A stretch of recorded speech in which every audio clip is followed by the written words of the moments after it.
Trouble with Trolls by Jan Brett. My name is Trevor, and I have had trouble with trolls. It all happened one day in early spring when I decided to visit my cousin who lives on the other side of Mount Baldy. It takes all morning to climb up the mountain, but then I fly down the other side on my skis. My dog, Toofy, and I walked up the path until we reached the place where the last of the old trees stood. That's where the trouble with trolls began. As we walked through the trees, something scuttled by. Toofy ran after it. I heard a yelp, "Arr!"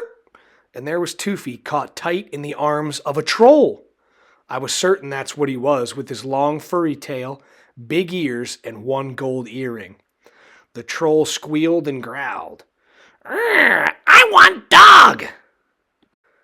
He waggled his ears back and forth at me. Then I had an idea. Maybe I could trick this greedy troll. "Go ahead, take the dog. I've got my beautiful mittens."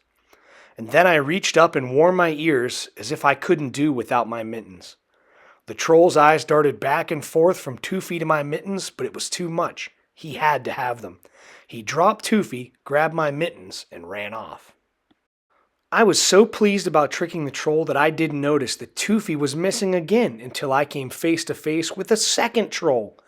This one was rocking with glee, his long nose buried in Toofy's warm fur. "I got dog!" he boasted. I shrugged. "Oh, you can have the dog," I said. "Just don't take my favorite pom-pom hat." I fluffed it up and dusted my nose with it.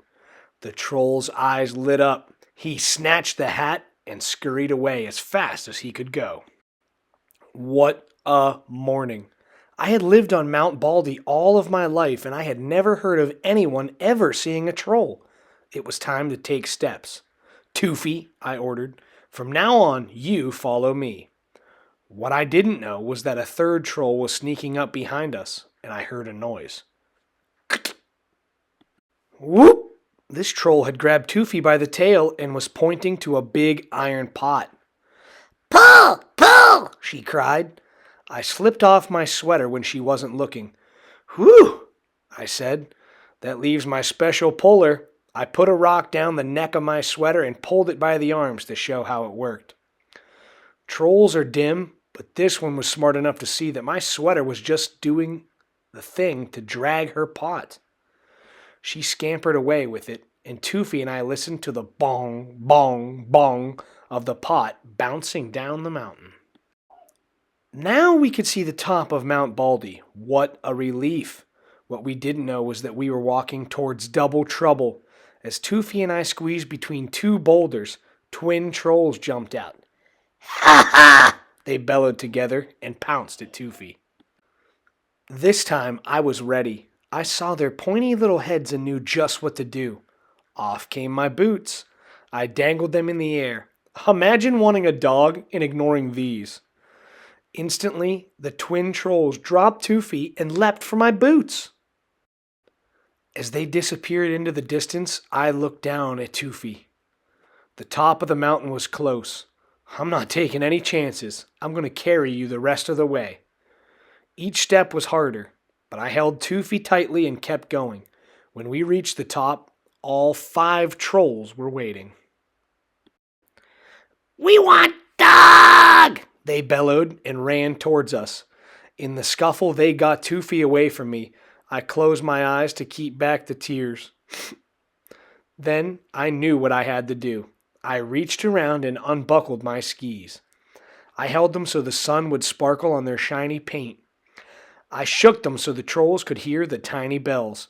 I waved them through the air, making a swoosh, swoosh sound. Finally I whispered, as if it were a big secret, "I can fly with these." "Fly!" the trolls roared. "I'll fly!"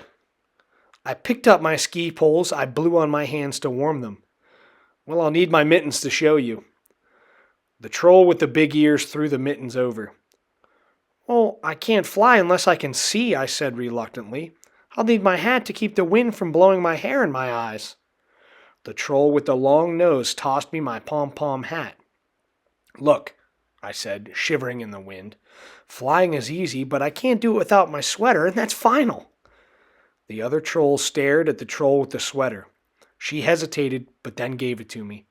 I put it on and positioned my skis on the snow. But even the trolls could see that my feet wouldn't fit into the bindings. I really need those boots, I said reassuringly to the twins.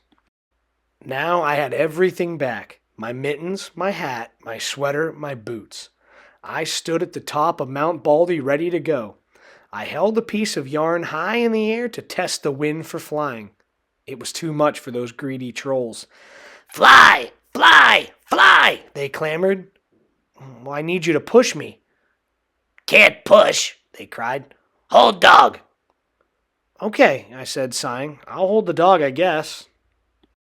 The trolls gave me one giant push. "Huh!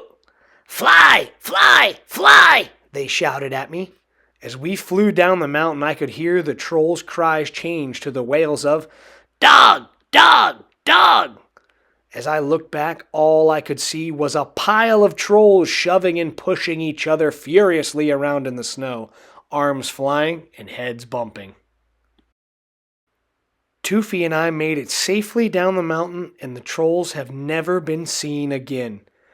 But if you travel over the top of Mount Baldy in early spring, you can see the white cotton grass waving wildly in the wind. It's all that's left from the day I had trouble with trolls.